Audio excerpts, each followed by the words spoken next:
I'm delighted to welcome today from not so sunny England, the founder of the business community, Paul Green. Welcome to the show, Paul. Yeah, thanks, Elaine. Yeah, it is a bit cold and damp today.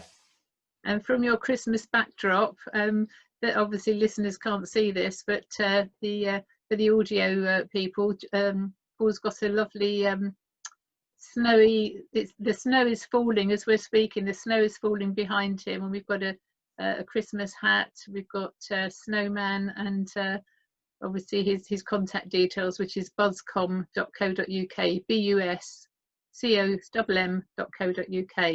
So the business community, talk to us about the business community, Paul. What is it? Why did you set it up? Well, the business community is a membership organisation. We've got about 140 members, and we actually only became the business community in February this year. Before that, we were Connect Networking, and the reason that we changed that is because there's a lot of networking groups out there, and I didn't feel that the message of hopefully what the business community about was getting out there. And what we're primarily about is collaboration and support.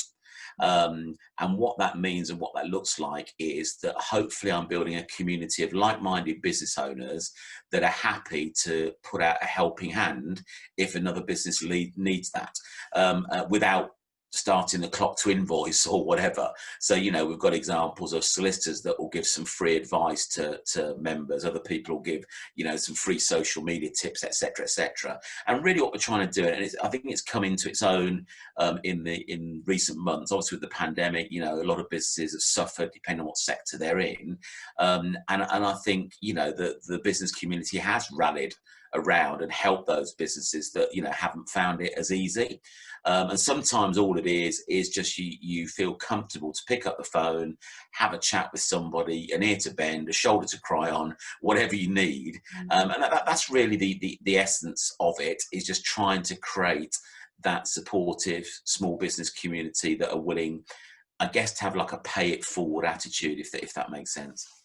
Absolutely, which is a really wonderful concept to have, and the fact that it's now starting to, you know, to grow legs, as it were. That's fantastic, because when you're running a business, it doesn't matter what size a business is, whether you're a solopreneur, entrepreneur. I hate that word. It's an awful word.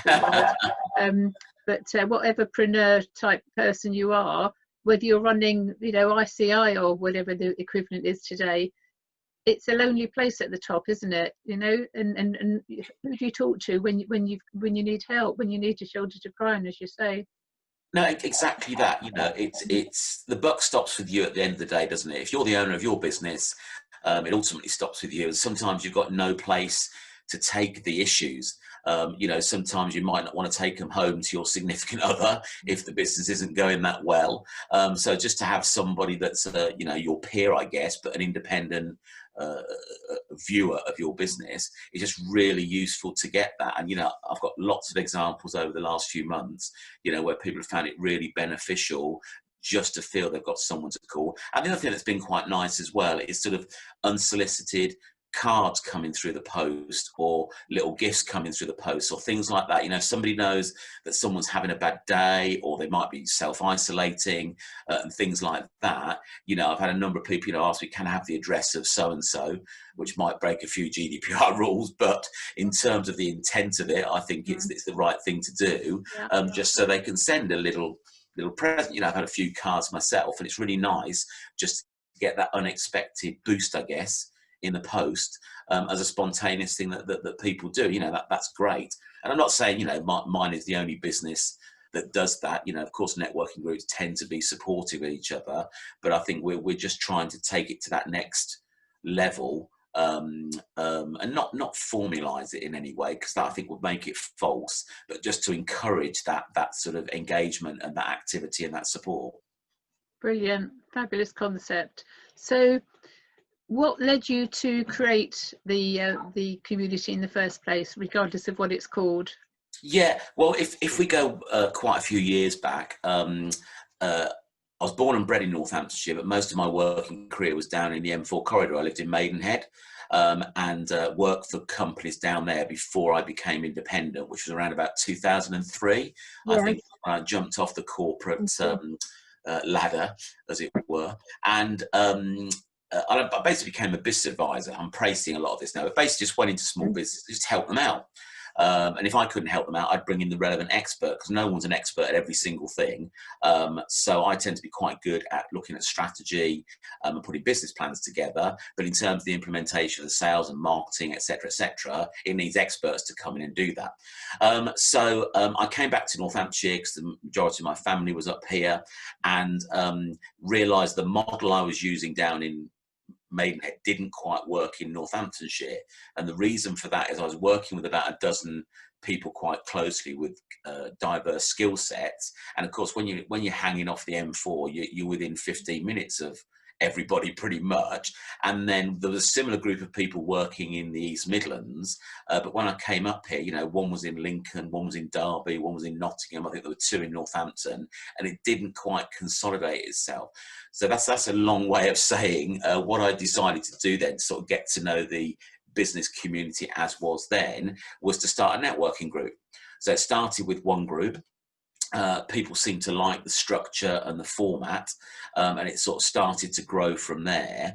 And that's when I realised that there was something a little bit more in this, and we started to add different things around it. So it's not just a networking group now. We've got free workshops, we've got an Ask the Expert panel, we regularly promote members on social media. For younger businesses, we offer a mentor, so back to sort of like a shoulder to cry and an ear to bend.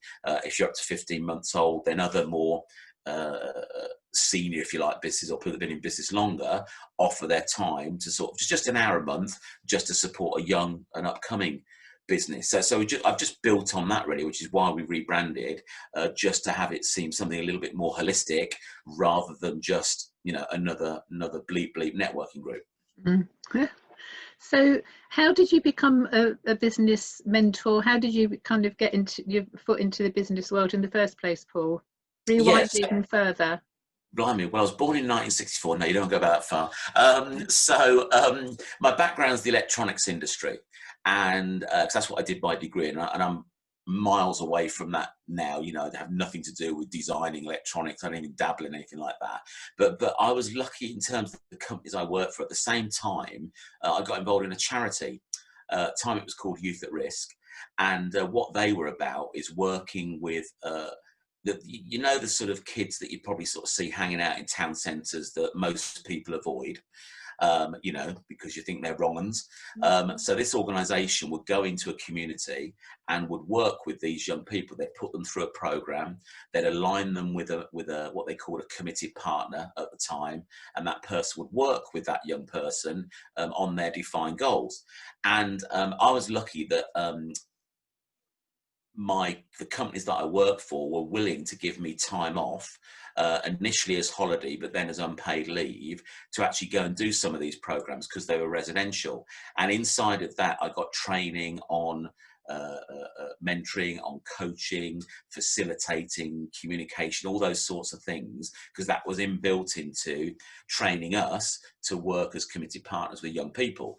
Now, if you can work with a 14, 15-year-old teenager in a coaching context, then to work with a business owner is on one level, sounds a bit arrogant, on one level is a walk in the park. You still got some fundamental issues. So I was lucky to get all that. So what happened when I came out of the corporate world? I thought, what can I do? And I just thought I could leverage some of these skills that I'd picked up and use them for the benefit of business people.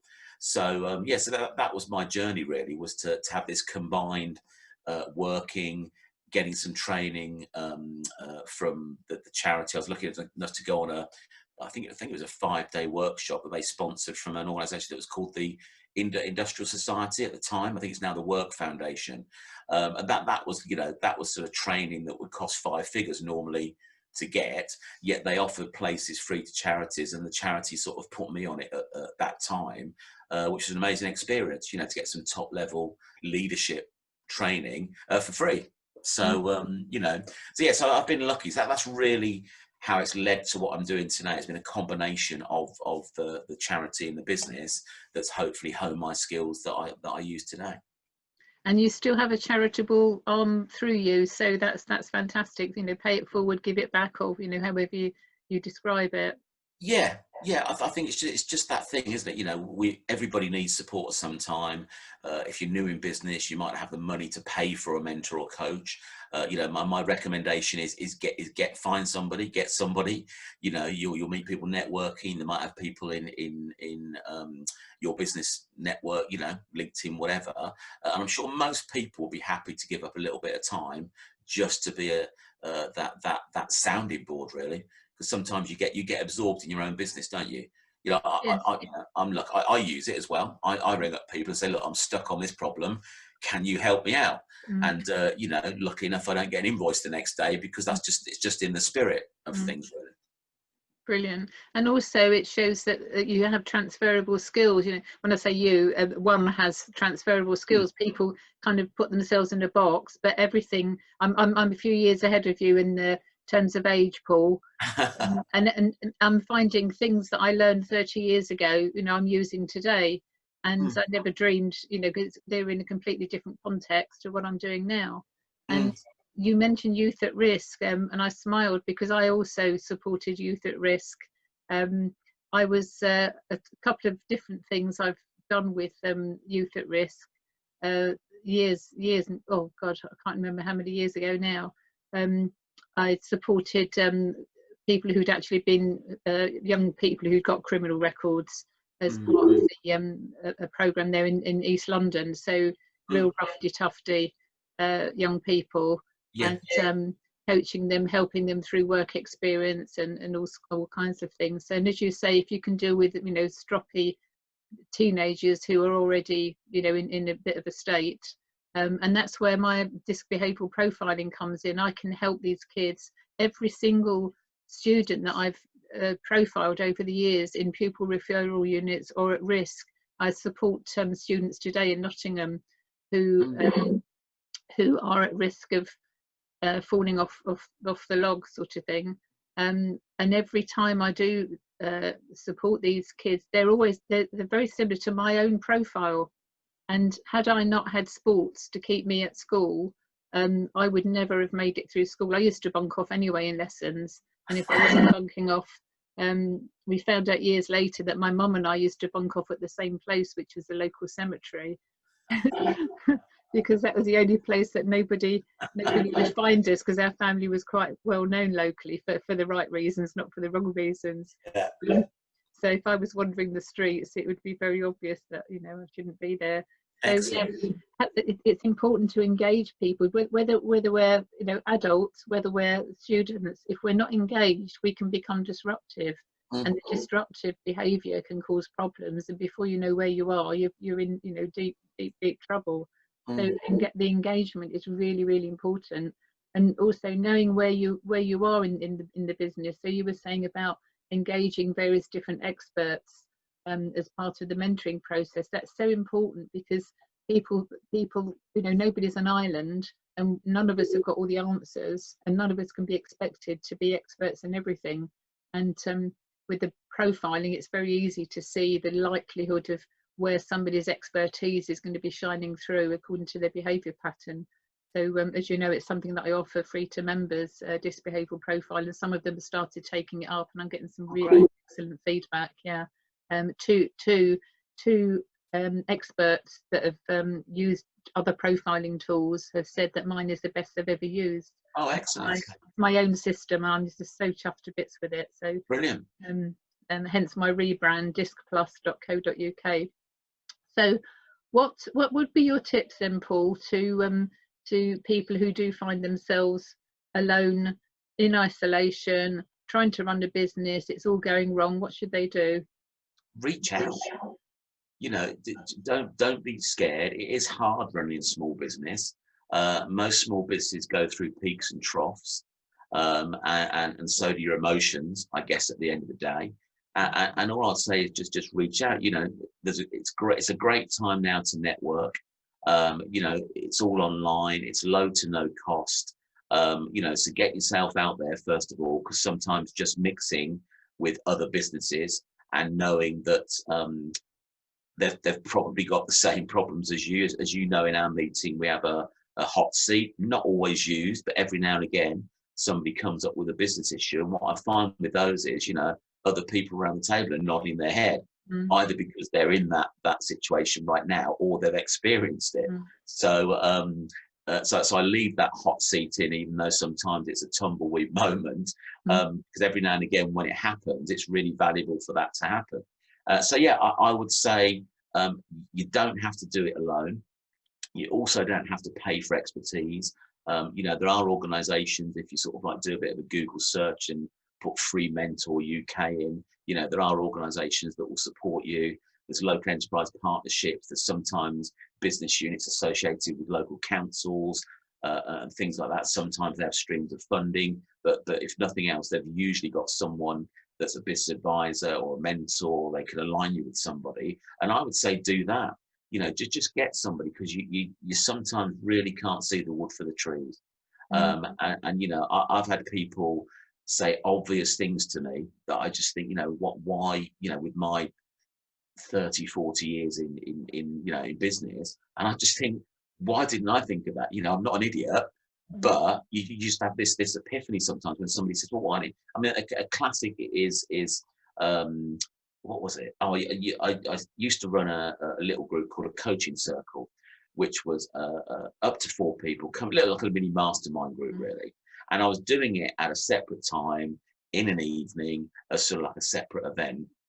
And one of the guys on it said, why don't you do them directly after one of your BusComm meetings? Because then chances are the people that are in it are probably going to be at the meeting. And also, if it is directly after the meeting, more people might do it because it's not a separate event. And that was just a, you know, one of those simple but effective ideas. And if I thought about it, it's probably lots of those little things that people have suggested that are obvious when you say them, but unless somebody says the obvious, you sometimes don't see it. So yeah, you know, don't be lonely. Don't be afraid to come out networking, particularly nowadays. You know, you've not got to walk into a room of people. You're walking into a screen of people, and worst case, you've got the little X in the corner if you feel a little bit uncomfortable, and you know, people think your internet's gone down or something. You know, it's not like you're walking out of a physical room. So yeah, so I would say do that. Just reach out. There's help and support available. I think hopefully most small businesses will be happy to help other small businesses, like I say, without an invoice exchange in hands. And yeah, just do that. Just sort of see what's out there and share. You know, share your issues. Well, it's not just issues; it's share your opportunities as well. You know, it's sometimes useful just to buzz past people, you know, ideas you've got and things you want to do, and what have you, just to see if they've got any experience of that. Brilliant. So for the benefit of the listeners, not everybody's going to see this on visual, what is the best way to contact you, Paul? And also, what are the benefits and costs to joining the business community? Okay, so buscomm.co.uk, that's BUSCOMM.co.uk. Any social media platforms, if you put hashtag BusComm, you're going to find, which is BUSCOMM again, you're going to find something coming up. What we do a little freebie networking event on a Friday afternoon, which is going to stay outside of membership. It's just a taster for people. It's just the first entry level flavour of networking, quite a simple structure. Otherwise, the meetings, which have a bit more of a structure, and don't let that put anybody off. They're still friendly and welcoming. They've just got a little bit of a structure to them. They're not that intense or process driven or anything. They're £6 at the moment in the virtual world. People can come to up to 3 of them before they're invited to join. If they do join, it's £26 a month. Cancel any time. I don't believe in tying people into contracts these days. I don't think people like that. So if you do 1 month of it and think it's rubbish, you just sort of drop me a little email and we let you go. We don't want you to go, but if that's not going to force you to stay, obviously I'll explore why. And you get a couple of free virtual meetings inside of that, and you get access to some of the things that I mentioned earlier. So the free workshops that we do, the 20-minute consultations with experts. If you're a younger business, you get the free mentoring. We regularly promote members on social media. We're doing some business bulletins live streaming at the moment. We're doing some spotlight on features of members. We've recently just introduced an online magazine, which you may have seen, Elaine, and that's the intention of that. It's not just for BusComm people, but it's just to help people who are experts in their field contribute an article without having to pay for it. A lot of publications sometimes are like advertorials, and you've got to pay you 200 quid to get your article in or whatever. I don't believe in that. If you've got something to say and it's good enough and meets our spec, you're in. You can advertise as well, but they're mutually exclusive. So yeah, it's hope, and we're just continuing to look at different things we can add without adding to the cost. So, it's not looking to sort of see how can I increase the revenue each year. I'm pretty much fixed now on the £26 Unless something drastic happens, that's enough for me to earn a living and be profitable. But I'm always looking to add value, to sort of add different things. And that's probably why people have stayed with me for quite a long time. Because things are changing. I see some organisations that are basically doing the same thing they did 5-10 years ago. Nothing's really changed. And I'm always thinking of my competitors, staying ahead of the game, making sure that people keep seeing value and seeing different things each year. I try and introduce at least 1 or 2 things each year that are going to contribute to the organisation as a whole. And thank you for that. And how do you define your area? Well, I'm in Northamptonshire. So now in the virtual world, I guess you could be anywhere and come and join in. But I think people will still gravitate towards, the geography they're in on the whole. So yeah, so I'm based in Northamptonshire, but we're looking at expanding in counties around Northamptonshire. On some of the virtual meetings, we've had people from London, we've had people from Scotland, we've had people come in from all over the place. So, it just doesn't necessarily matter where you are in the virtual world. But of course, when we go back to physical, then it makes sense for you to be local to where we are. So yeah, I'd say Northamptonshire and surrounding counties. And it's probably worth saying when we go back to the physical world, I'll still continue the virtual meetings, because what I've found is without those geographic constraints, some of my members are coming to meetings they wouldn't normally come to. Yeah. So, Leicestershire-based people are going to Milton Keynes, for example, or Daventry, and vice versa. And I think from that point of view, what it does, I want to still continue that so people can still build relationships online, because they're not going to, a lot of my meetings are breakfast meetings, 7:30 a.m. start. People aren't going to travel from Leicester to Milton Keynes for a breakfast meeting unless they really, really like travelling and getting up early. But so, if we've still got that virtual offering so they can still connect with those people they've met virtually, then I think that's important. Brilliant. And I'm very pleased to hear that, because although when I'm in the UK, I'm in the Midlands, as you know, I'm in Portugal most of the time. So it suits me very well. So fantastic. Keep up the good work. I'll try. Be lovely speaking with you, Paul, and I'm not sure quite when this is going to go out, but happy Christmas, happy New Year. Let's hope we've got a better 2021 than we've had this year, although in many ways this year's been quite a defining year and inspirational for many, although sad for others as well. Yeah, I think, there's always going to be casualties in something like this, and I know a lot of sort of people close to me have really suffered during this time. However, having said that, they're still, I guess, keeping their chin up and looking forward to what's coming. And that's my sense, really. My sense is a lot of small businesses are trying to maintain a positive outlook, even though they're, if they're in hospitality or it involves, like therapy where you need to meet, that's more and more difficult now. But, a lot of people are still adapting their business. They're looking what they can do online, how they can leverage this. So, I think on the whole, people are staying positive through this. And I think you've got to have that positive mindset, whatever comes your way as a small business owner. And I think whilst this has been challenging, I've got every empathy for those businesses that might not have made it through. But, I think there'll be a lot of new businesses coming out as a result of it, as people go from redundancy to what next. And hopefully that's going to be generally a positive thing. I think it's easier to do for some people than others, the positivity. And again, it goes back to the behavioural style. Yeah. And there are a lot more people who are really active rather than you and I are proactive. Many people are reactive, and it's the reactive ones who are more kind of sitting on the fence or waiting for things to happen to them rather than grabbing things and running with them, or thinking outside the box. They just seem to be, well, they don't even realise they're in a box. So Yeah. yeah, it's for people like us to help them and support them.